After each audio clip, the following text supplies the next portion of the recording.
साथियों नमस्कार। मैं प्रयाग न्यूज़ के लिए सूरज कुकरेती और इस समय सिद्धबली धाम में यहाँ पे संरक्षक भी हैं और महंत हैं श्री दिलीप सिंह रावत जी, और उनसे हम बात कर रहे हैं श्रावण मास पर। और सिद्धबली धाम में प्रतिवर्ष श्रावण मास में, चाहे वो सूर्य से श्रावण मास निकलता ये प्रारंभ होता हो या चंद्र से, यहाँ पर क्योंकि यहाँ पे सभी जगह के तीर्थालु यहाँ पर आते हैं, तो यहाँ पे पूर्ण श्रावण में जो है भगवान शिव की सेवार्चन और आराधना की जाती है। और महंत श्री दिलीप सिंह रावत जी भी श्रावण मास में यहाँ पर पूर्णतः जो है पूजन कार्यों में यहाँ पे लगे रहते हैं। और यहाँ पे कहीं ना कहीं जो है धार्मिक कार्यों में, चाहे वो श्रावण में वृक्षारोपण हो, मेडिसिन प्लांट हो, या इस तरह से फलदार वृक्ष, और तमाम जो है धार्मिक कार्यों में अपना अधिकांश समय देते हैं। तो हम बात करें सीधे बात कर रहे हैं दिलीप सिंह जी से, महंत जी से।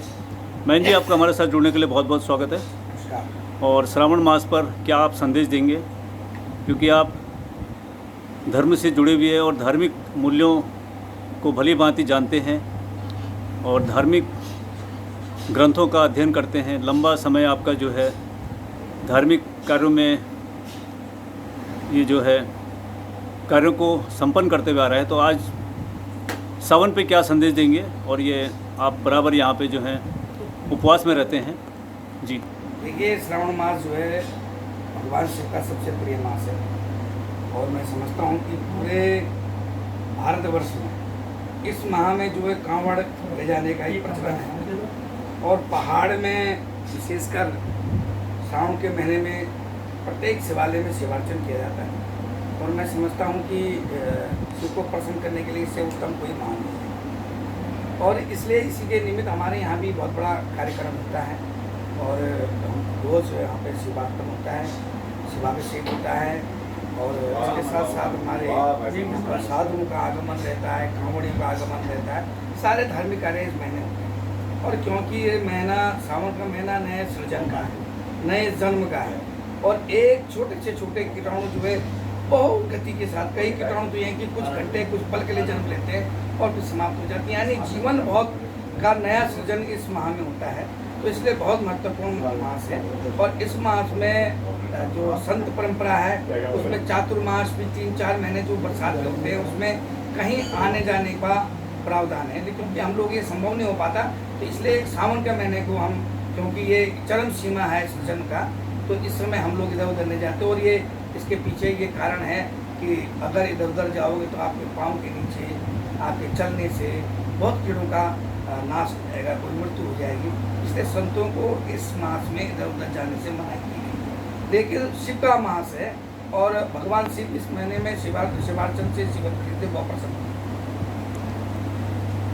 दूसरा महंत जी, जो है ये श्रावण मास तो है, लेकिन हमारे राज्य सरकार ने हरेला पर्व जो है इसको पखवाड़ा माना है और लोक पर्व माना गया है उत्तराखंड के अंदर। तो सिद्धबली धाम में आपके सानिध्य में आपकी जो यहाँ पे टीम है, मंदिर समिति है, उसके पदाधिकारी हैं, क्या क्या वृक्ष यहाँ पर आप लोगों ने इस बार लगाए हैं और क्या लगाने की योजना है, जिसमें कि बहुत सी सुगंधीय प्लांट भी हैं, औषधीय प्लांट हैं और फलदार वृक्ष हैं। तो क्या इस पर हरेला को किस रूप में आप धरातल पर उतर रहे हैं? देखिए, हरेला उत्तराखंड का एक बहुत प्रसिद्ध और सबसे बड़ी पर्यावरण की दृष्टि से बहुत महत्वपूर्ण त्यौहार है। और मैं समझता हूँ कि सरकार की स्तर पर भी बहुत सारी योजनाएं के माध्यम से चल रही हैं, और एक हफ्ता ये सप्ताह जो है वो पूरा हरेला के रूप में मनाया जा रहा है।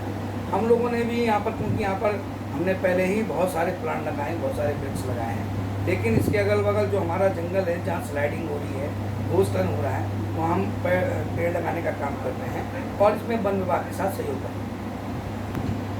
ये हमारे साथ में थे महंत दिलीप सिंह रावत जी। उन्होंने श्रावण मास पर भी जो धर्म संगत जो विचार हैं वो व्यक्त किए हैं, और लोक पर्व जो राज्य सरकार ने घोषित किया है, हरेला पर भी उन्होंने अपनी बात रखी है।